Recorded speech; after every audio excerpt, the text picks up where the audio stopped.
Hi hello ಎಲ್ರಿಗೂ ನಮಸ್ಕಾರ. ಎಲ್ಲರೂ ಹೇಗಿದ್ದೀರಾ? ಎಲ್ಲರೂ ಚೆನ್ನಾಗಿದ್ದೀರಾ ಅಂದ್ಕೊಂಡಿದ್ದೀನಿ. ಹೋದ ವೀಡಿಯೋದಲ್ಲಿ ಮನೆ ಧೂಳು ಹೊಡಿತಾ ಇದ್ವಿ, ತೋರಿಸ್ತಾ ಇದ್ದೆ. ಇಷ್ಟು ಪಾತ್ರೆನೂ ತೊಳೆದು ಇದು ಮಾಡಿದ್ದೀವಿ ನಾನು ಮತ್ತು ನಮ್ಮ ಮನೆಯವರೆಲ್ಲ ಸೇರಿ. ಹಾಗೆ ಮಧ್ಯದಲ್ಲಿ ಗಣಪತಿ ಕೂಡ ಬಿಡ್ತಾಯಿದ್ರು. ಅದಕ್ಕೂ ನೋಡೋಣ ಅಂತ ಆಚೆ ಹೋಗಿ ಅದನ್ನ ಸ್ವಲ್ಪ ಹೊತ್ತು ಟೈಮ್ ಪಾಸ್ ಮಾಡಿ ಆಚೆ ಎಲ್ಲ ನೋಡಿಕೊಂಡು ಬಂದು ತಿರ್ಗಾ ಪೈಂಟ್ ಸ್ಟಾರ್ಟ್ ಮಾಡಿ. ನೀವೆಲ್ಲ ಕೇಳ್ಬೋದು, ಯಾಕೆ ನೀವೇ ಪೈಂಟ್ ಮಾಡ್ಕೊತಾ ಇದ್ದೀರಾ, ಯಾಕೆ ಆಳಿಗೆ ಬೇರೆಯವ್ರಿಗೆ ವಹಿಸ್ಬಿಟ್ರೆ ಅವ್ರು ಮಾಡ್ತಾರಲ್ಲ ಅಂತ. ಯಾಕೆಂದರೆ ಏನೋ ಒಂಥರ ಆಳಿಗೆ ಕೊಡೋಕ್ಕೆ ಸುಮ್ಮನೆ ದುಡ್ಡು ವೇಸ್ಟ್ ಅಂತ ಅಂದರೆ ದುಡ್ಡು ವೇಸ್ಟ್ ಬೇರೆ ಕಡೆ ವೇಸ್ಟ್ ಮಾಡ್ತೀವಿ ಈಗ ನಾವು ಹೊಡೆದಂಗೆ ಅವ್ರು ಹೊಡೆಯಲ್ಲ ಅಂತ ನಮ್ಮ ಮನಸ್ಸಲ್ಲಿ ಅನಿಸುತ್ತೆ. ಅದಕ್ಕೋಸ್ಕರ ಚಿಕ್ಕ ಮನೆ ನಮ್ಮದು, ಚಿಕ್ಕದಲ್ವ, ಸುಮ್ಮನೆ ಆಳಿಗೆಲ್ಲ ಯಾಕೆ ಸುಮ್ಮನೆ ದುಡ್ಡು ಕೊಡೋದು, ಚಿಕ್ಕದಲ್ವ, ದಿನ ಒಂದೊಂದು ಅಂತ ಅಂದ್ರೂ ಆಗೋಗುತ್ತೆ ಅಂತ ಅಂದ್ಬಿಟ್ಟು ನಮ್ಮ ಮನೆಗೆ ನಾವೇ ಪೇಂಟ್ ಮಾಡ್ಕೊತಾ ಇದ್ವಿ. ಹೊರಗಡೆ ಒಳಗಡೆ ಎಲ್ಲ ಒಂದೊಂದು ಕಡೆಯಿಂದ ಒಂದೊಂದು ಅಂದರೆ ಅಲ್ಲಲ್ಲೇ ತೂತಾಗಿರೋವೆಲ್ಲ ಇದ್ವಲ್ಲ, ಅವೆಲ್ಲನೂ ಪ್ಯಾಕ್ ಮಾಡಿ ಅದನ್ನೆಲ್ಲ ತೂತ ಎಲ್ಲ ಮುಚ್ಚಿ ಎಲ್ಲನೂ ನಮ್ಮ ಮನೆಯವರೇ ಮಾಡಿರೋದು. ಈ ಸರಿ ಹಬ್ಬದ ಕೆಲಸ ಸುಮಾರು ಬಣ್ಣ ಎಲ್ಲ ನಮ್ಮ ಮನೆಯವರೇ ಹೊಡ್ಕೊಟ್ಟಿರೋದು ಸಿಕ್ಕಾಪಟ್ಟೆ. ಅಂದರೆ ಎಲ್ಲ ಹೊರಗಡೆ ಒಳಗಡೆ ಎಲ್ಲ ನಮ್ಮ ಮನೆಯವರೇ ಕೆಲಸ ಮಾಡಿದ್ರು. ಅಂದರೆ ಬಣ್ಣದ್ದು ನನಗೆ ಸ್ವಲ್ಪ ಹೆಲ್ಪು ಎಲ್ಲ ನಮ್ಮ ಮನೆಯವರೇ ಮಾಡಿಕೊಟ್ರು. ಇಂಥ ಗಂಡನ ಪಡೆಯೋಕ್ಕೆ ಪುಣ್ಯ ಕೆಲಸ ಮಾಡಿಕೊಟ್ರೆ ಪುಣ್ಯ ಅಂತ ಅಲ್ಲ, ಎಲ್ಲ ವಿಷಯದಲ್ಲೂ ಅಷ್ಟೇ. ನನ್ನ ಗಂಡನ ಪಡೆಯೋಕ್ಕೆ ನಾನು ಪುಣ್ಯ ಮಾಡಿದೆ. ಇಂಥ ಗಂಡ ಸಿಗಬೇಕು ಅಂದರೆ ಪುಣ್ಯ ಮಾಡಿರಬೇಕು. ಹಾಗೆಯೇ ನನ್ನನ್ನು ಪಡಿಬೇಕು ಅಂದರೂ ಕೂಡ ಪುಣ್ಯ ಮಾಡಿರಬೇಕು. ಬರೀ ಗಂಡನ ಮಾತ್ರ ಹೊಗಳಿದ್ರೆ ಸಾಲಲ್ಲ.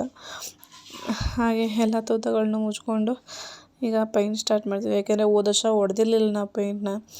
ಯಾಕೆಂದರೆ ನಮ್ಮ ಅಪ್ಪಾಜಿ ಆ ಟೈಮಲ್ಲಿ ಡೆತ್ ಆಗಿದ್ರು ಅಂತ ಅಂದ್ಬಿಟ್ಟು ನಾವು ಬಣ್ಣ ಹೊಡೆದಿರಲಿಲ್ಲ. ಈ ಸರಿ ಬಣ್ಣ ಎಲ್ಲದಕ್ಕೂ ಮನೆ ಫುಲ್ ಎಲ್ಲ ಹೊಡೆಯೋಣ ಅಂತ ಅಂದ್ಬಿಟ್ಟು ಡಿಸೈಡ್ ಮಾಡಿ ಮನೆ ನಾವೇ ಹೊಡ್ಕೊಬಿಡೋಣ ಅಂತ ಅಂದ್ಬಿಟ್ಟು ಒಳಗಡೆ ಎಲ್ಲ ಕೆಲಸ ಮುಗೀತು. ಅಂದರೆ ಆಲ್ಮೋಸ್ಟ್ ಒಳಗಡೆ ಕೆಲಸ ಅಂದರೆ ಪೇಂಟಿಂಗ್ ಕೆಲಸ ಒಳಗಡೆ ಮುಗೀತು. ದೇವ್ರ ಮನೆ ಒಂದು ಪೆಂಡಿಂಗ್ ಬಿಡ್ಕೊಂಡಿದ್ದೀವಿ, ಇನ್ನು ಬಾಕಿದೆಲ್ಲ ಮುಗೀತು. ಈಗ ಆಚೆ ಕಡೆ ಕೈ ಹಾಕಿದ್ದಾರೆ. ಯಾಕೆಂದರೆ ಮಳೆ ಬಂದ್ಬಿಟ್ಟತ್ತು ಅಂತ ಅಂದ್ಬಿಟ್ಟು ಫಸ್ಟ್ ಆಚೆದು ಮುಗಿಸ್ಕೊಬಿಡೋಣ ಅಂತ ನಮ್ಮ ಮನೆಯವರು. ಮತ್ತು ಇವತ್ತು ನಮ್ಮ ಮನೆಯವ್ರ ಫ್ರೆಂಡ್ ಕೂಡ ಬಂದಿದ್ದಾರೆ, ಅವರು ಎಲ್ಲ ಮಾಡ್ತಾಯಿದ್ದಾರೆ. ನಾವೇನು ಆಚೆ ಏನೆಲ್ಲ ಹೊಡೆಯೋಕೆ ಬರಲ್ಲ, ಒಳಗಡೆ ಮಾತ್ರ ಒಳಗಡೆ ಹೊಡ್ಕೊಂಡಿದ್ದೀವಿ. ಇನ್ನು ಒಳಗಡೆ ತುಂಬ ಕೆಲಸ ಬಾಕಿ. ನಾನು ಅಡುಗೆ ಮನೆ ಎತ್ತುತ್ತಾ ಇದ್ದೆ. ಅಡುಗೆ ಮನೆ ಎಲ್ಲನೂ ತೊಳೆದೇ ಬಿಟ್ಟಿದ್ದೆ. ಬೆಳಗ್ಗೆ ನೀರು ಬಂದಿತ್ತು. ಈಗ ಎಲ್ಲನೂ ಅಡುಗೆ ಮನೆ ಪಾತ್ರೆ ಎಲ್ಲ ತೊಳೆದಿದ್ನೆಲ್ಲ ಜೋಡಿಸ್ತಾ ಇದ್ದೆ. ಆದಮೇಲೆ ಎಲ್ಲ ಕೆಲಸ ಮುಗೀತು. ಅಂದಮೇಲೆ ತಿಂಡಿ ಬೇಯಿಸೋಕ್ಕೆ ಅಂತ ಕೂತ್ಕೊಂಡ್ವಿ. ಗುರುವಾರನೇ ತಿಂಡಿ ಬೇಯಿಸ್ಬಿಟ್ವಿ.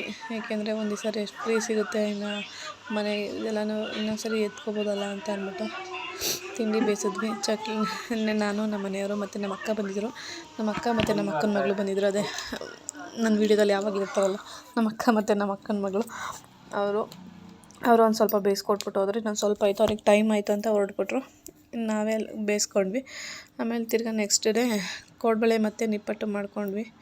ಜಾಸ್ತಿ ಏನು ಹಾಕಿರಲಿಲ್ಲ, ಸ್ವಲ್ಪ ಮಾಡ್ಕೊಂಡಿದ್ವಿ. ಅಂದರೆ ನೆಂಟರುಗಳು ಬರ್ತಾರಲ್ಲ ಅವ್ರಿಗೆಲ್ಲ ಕೊಡೋಕ್ಕೆ ಅಂತ. ಮಾಮೂಲಿ ಹಳ್ಳಿ ಕಡೆ ಅಂತೂ ಇಲ್ಲ ಅಂದರೂ ಮಿನಿಮಮ್ ಒಂದು ಸೇರಾದರೂ ಮಾಡೇ ಮಾಡ್ತಾರೆ, ಯಾರ ಮನೇಲಾದ್ರೂ. ಏಕೆಂದರೆ ನೆಂಟರುಗಳು ಬರ್ತಾಯಿರ್ತಾರೆ, ಹೋಯ್ತಾ ಇರ್ತಾರೆ. ಮತ್ತು ಇಲ್ಲಿ ನಮ್ಮ ಕಡೆ ಅವ್ರಿವ್ರು ಇಸ್ಕೊಂಡು ಹೋಗೋಕ್ಕೆ ಅಂತ ಬರ್ತಾರೆ, ಅವ್ರಿಗೆಲ್ಲ ಕೊಡಬೇಕಲ್ಲ ಅಂದ್ಬಿಟ್ಟು ಎಲ್ಲನೂ ಮಾಡಾಯಿತು. ಎಲ್ಲ ಮಾಡಾದ್ಮೇಲೆ ಮೇಯ್ನಾಗಿ ಇದಕ್ಕೆ ಚಿಕ್ಕಿನ ಉಂಡೆ ಕೋಡ್ಬಳೆ ಜಾಸ್ತಿ ಮಾಡೋದು ಒಂದು ಸ್ವಲ್ಪ ಅಷ್ಟೇ ಮಾಡಲೇಬೇಕು. ಇದಕ್ಕೆ ಚಿಕ್ಕಿನ ಉಂಡೆ ಮೇಯ್ನಾಗಿ ಮಾಡಲೇಬೇಕು. ಮಾಲೆ ಅಮಾವಾಸ್ಯೆಗೆ ಎಡೆ ಹಾಕೋದಕ್ಕೆ ಅದನ್ನು ಮಾಡಿ ಎಲ್ಲ ಕಜ್ಜಿಕಾಯಿ ಚಿಕ್ಕಿನ ಉಂಡೆ ಎಲ್ಲ ಮಾಡಾಯಿತು. ಇಲ್ಲಿಗೆ ನನ್ನ ವೀಡಿಯೋನ ಎಂಡ್ ಮಾಡ್ತಾಯಿದ್ದೀನಿ. ಪ್ಲೀಸ್ ನನ್ನ ವೀಡಿಯೋ ಇಷ್ಟ ಆಗಿದ್ರೆ ಪ್ಲೀಸ್ ಒಂದು ಲೈಕ್ ಮಾಡಿ, ಶೇರ್ ಮಾಡಿ, ಸಬ್ಸ್ಕ್ರೈಬ್ ಮಾಡ್ಕೊಳ್ಳಿ. ಮತ್ತು ನನ್ನ ವೀಡಿಯೋನ ಲೈಕ್ ಮಾಡಿ, ಶೇರ್ ಮಾಡಿ, ಸಬ್ಸ್ಕ್ರೈಬ್ ಮಾಡ್ಕೊಳ್ಳಿ. ಪ್ಲೀಸ್ ನನ್ನ ವೀಡಿಯೋನ ಸಬ್ಸ್ಕ್ರೈಬ್ ಮಾಡ್ಕೊಳ್ಳಿ.